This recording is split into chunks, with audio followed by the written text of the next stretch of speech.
The title of my talk today is Imagine a Rainbow. It's funny because, whenever I have a theme for the month, I always tell the singers, so a song on surrender. And Margaret had sent this to me, and I said, no, I can, this works for me. And boy, I've got to tell you, I'm so emotional now from that song.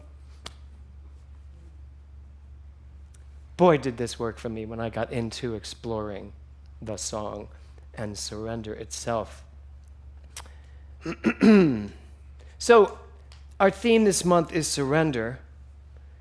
Now, if you would give me the next slide, I want to talk about what a rainbow means.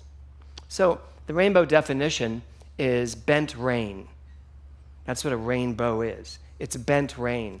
And not to go all quantum on you, but a rainbow is all about quantum science. It is all about what's going on. Why do we see the rainbow we see? And it says in the definition, it's a reflection, it's refraction, and it's dispersion. So it's reflection because it is a reflection of something. A rainbow is not real. It's reflecting something, and you're putting the particles together to create the rainbow in your mind, but it's not real. Did you know that? Do you ever wonder why, when a rainbow appears, everybody sees it as the exact same size and it's exactly as far and close to it as they are? Did you know that? When a rainbow shows up, if I'm 100 miles, well, there's no place where it shows up because it's not present, but when a rainbow shows up, everyone sees it equally the same way at the same distance, no matter where you are. Did anyone ever stop to think about that? No, because most of us probably didn't know it. But I'm reading it going, what? So if I'm on my street and Pauline's out in, where do you live? Thousand Oaks. And a rainbow appears in downtown LA, Pauline sees the exact same rainbow I see with the exact same size and distance. Anybody believing that? It's the truth, though. I knew I'd have a bunch of knowers. So that's the reflection part. Then the refraction part is that ultimately what's going on, the rainbow is bent rain. It's water being hit by light, and when the light hits the water and goes into it, it refracts it, it moves it, it bends it, it turns it. That's the science of what's going on. So it's nothing more than the sunlight moving through, why we see it during the rain or after a rainstorm. It moves into the rain, into the water particles, refracts, bends a bit, and then the last thing, it disperses into what we call a rainbow. And of course, they've done all of this. Aristotle spent years of his life on the science of rainbows. Did you know that? There's a whole dissertation. I don't suggest reading it. It's really boring, but it was interesting, the 10 sentences I read. So the bent rain the idea of bent rain is an old English concept.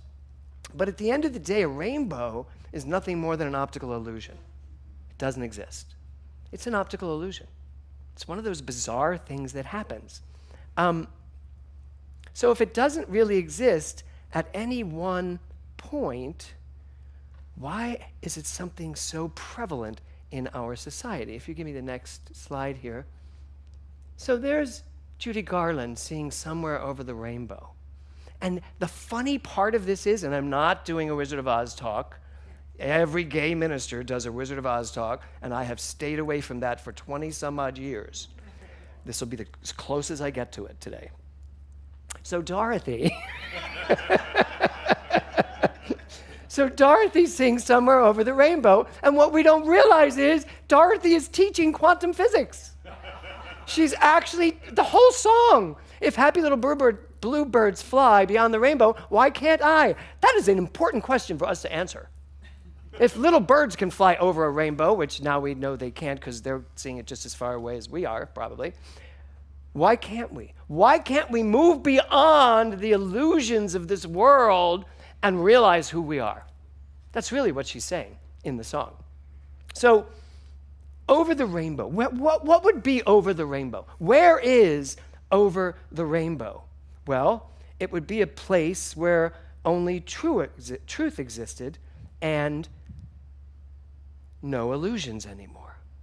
So Dorothy was actually sitting in a cornfield, actually probably on a set at MGM, but sitting, pretending to be in a cornfield, and the character Dorothy was thinking to herself, I want to go beyond this relative world that I live in.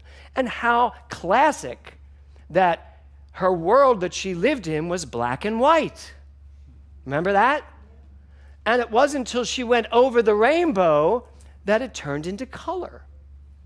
Makes perfect sense. How many of us are living black and white lives that matter?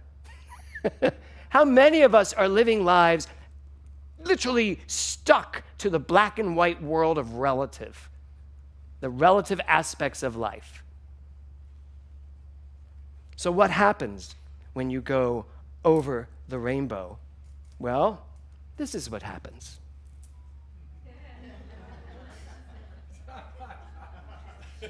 So what happened? Did she go to a place where there were nothing but little people? No, she landed into this colorful world, and the reason why I use that slide instead of like the poppies or the flowers or something is because they don't think they're little. They think they're tough. They know who they are regardless of their physicality.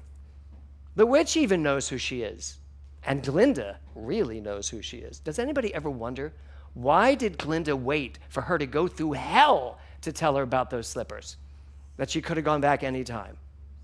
Because ultimately, at the end of the day, our job is to take the journey, take the trip. But I think our real journey is to move from the world of black and white into the world of color, into the world where there are no illusions. There is nothing other than what we know, the absolute truth of who we are. And the black and white world of the problems and the issues and all the stress and strain that goes along with this black and white world lightens up, really lightens up, and rainbows fly everywhere. So our theme for this month is surrender. If you give me the next slide. Y'all remember that little sign as it showed up in the movie? Surrender. Well, as it turns out, the Wicked Witch becomes the hero of this story because she's correct. She's saying, surrender, Dorothy. You're fighting so hard to get back to black and white world, and all you need to do is surrender and be here now. Really, she wanted the slippers, but we all know that story. I have a better story. She's really saying, surrender, let it go. Be here now. Stop trying to get back to things in your life. How many of you have sometimes spent some time thinking, I wish I could do that again? I wish I could be that person again.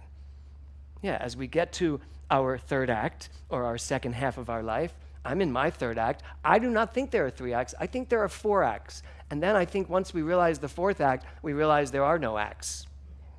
There's just life itself. And that we have to stop thinking that this part means this and this part means this, because that's the black and white world of deciding what it's going to be and then telling everybody else to live that way. You're over 60, time to slow down.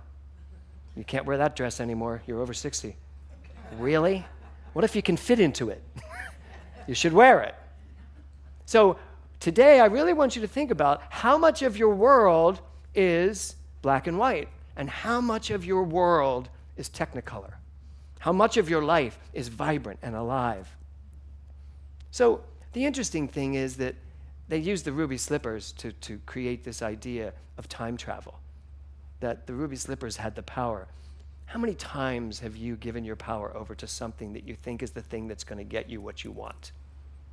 And yet, as Glinda says at the end, it's been there all along. Pooh, really? So, it's been there all along. But you're all getting that really slow. Right? It's been there all along. We all have the ruby slippers. We've always had the ruby slippers, and I just realized I'm giving a Wizard of Oz talk. Okay, I actually thought I had just given it a few moments, but apparently I haven't. Okay, so it's all illusion. Our limitations are illusion. Our humanness is an illusion. which is why I hate that expression, I'm a human being having a spiritual experience. Why would we denigrate the spiritual experience by saying I'm only a human being having a spiritual experience? Or even I'm a spiritual being having a human experience. And even in that context, people mean I'm a spiritual being that has really awful times sometimes. No, I'm a divine spiritual human being, all one thing, not chapters, all one thing, right? So this idea of surrendering Dorothy is really where we need to surrender our limitations. We need to surrender our yeah buts. We need to surrender all the things we think we know about ourselves. And as Sherry said this morning in meditation, give ourselves the ability to just be here, to just be conscious. Surrender everything else and just be conscious and see what comes from that. The energy. If a rainbow is nothing more than light hitting particles, and by the way, you are nothing more than space and particles, because that's all there ever is in the quantum field, space and particles that interact and bring forth you, and that amazing shirt you're wearing, right? That's what life is.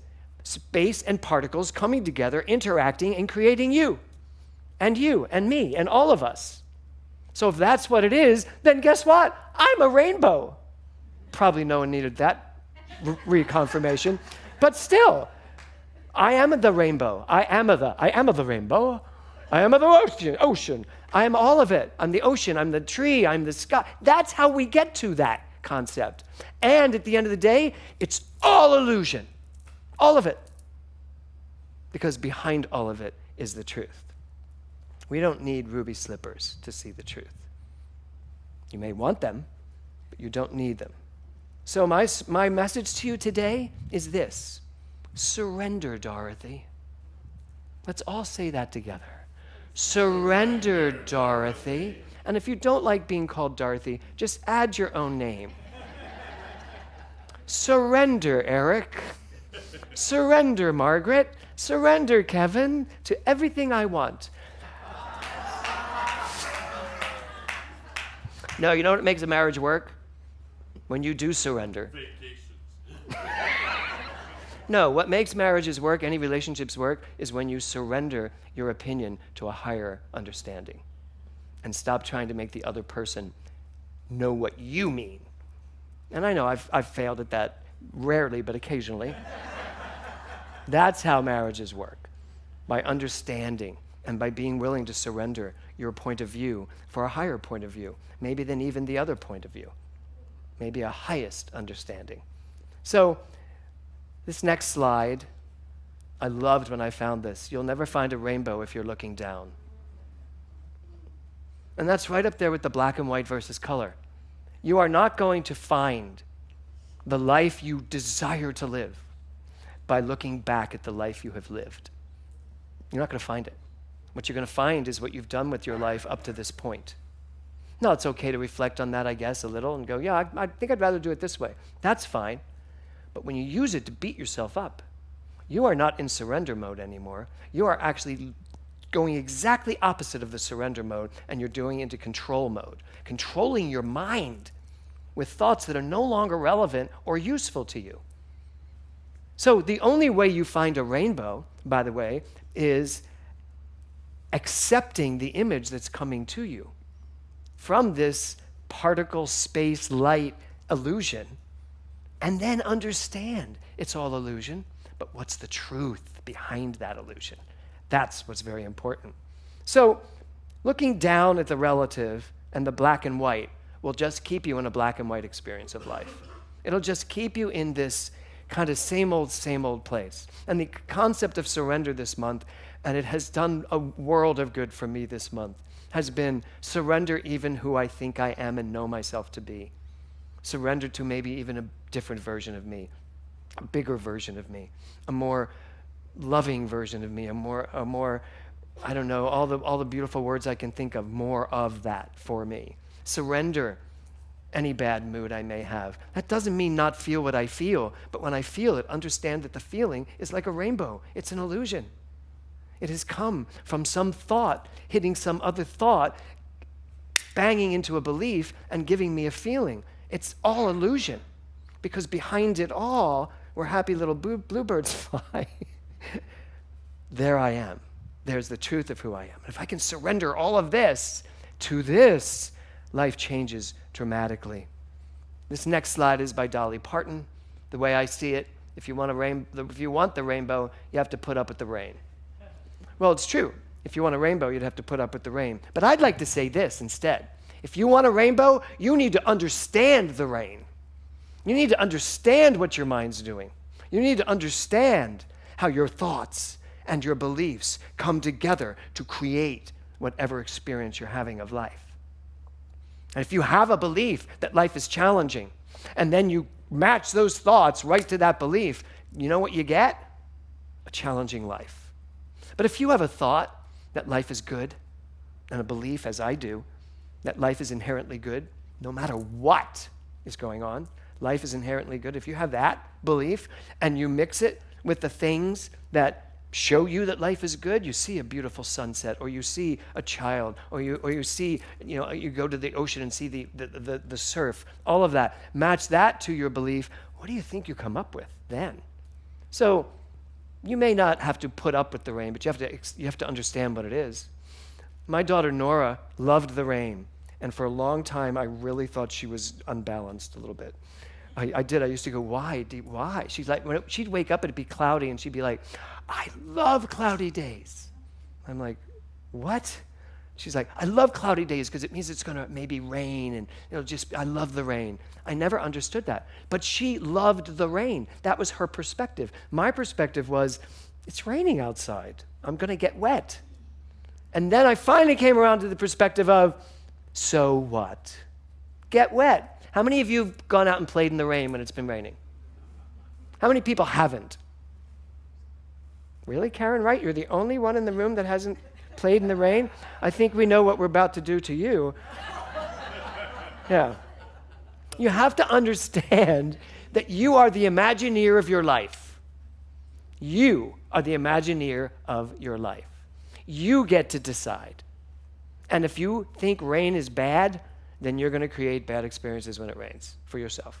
But if you think the world is unfolding perfectly at all times, then when it's raining, you're still going to go to the beach and watch it rain on the ocean and have a beautiful time and probably see a rainbow that everybody else is seeing from the exact same spot.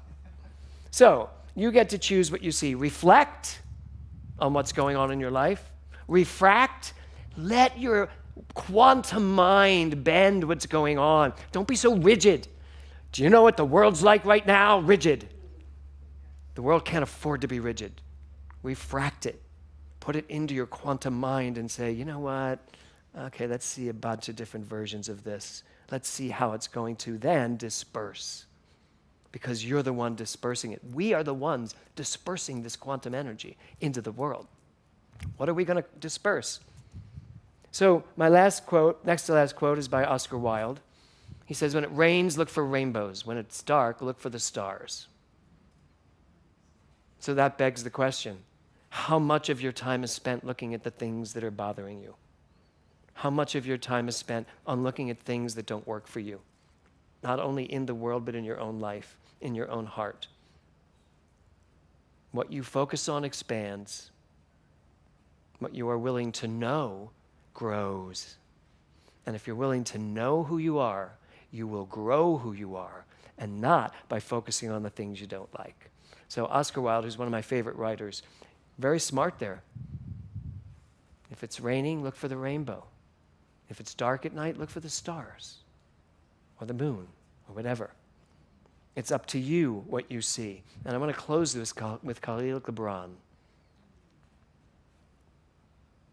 Let me bathe my soul in colors. Let me swallow the sunset and drink the rainbow. You are the sunset. You are the rainbow. You are everything and anything you can imagine. And for Margaret to sing Somewhere Over the Rainbow with Imagine right behind it, balancing it, holding it, that's like you and I coming to the understanding that we are the creative energy of the universe, imagining our lives into being. We can imagine a rainbow. We can imagine a thunderstorm. we can imagine they're both valuable. We can imagine a world where everything is in perfect synchronicity, a world where everything is always unfolding perfectly no matter what, and navigate from that space. And you know what you will end up being? A living, walking, breathing rainbow that everyone will see equally, the same way, from the same distance, knowing that there's only one thing going on, and that is love. Namaste.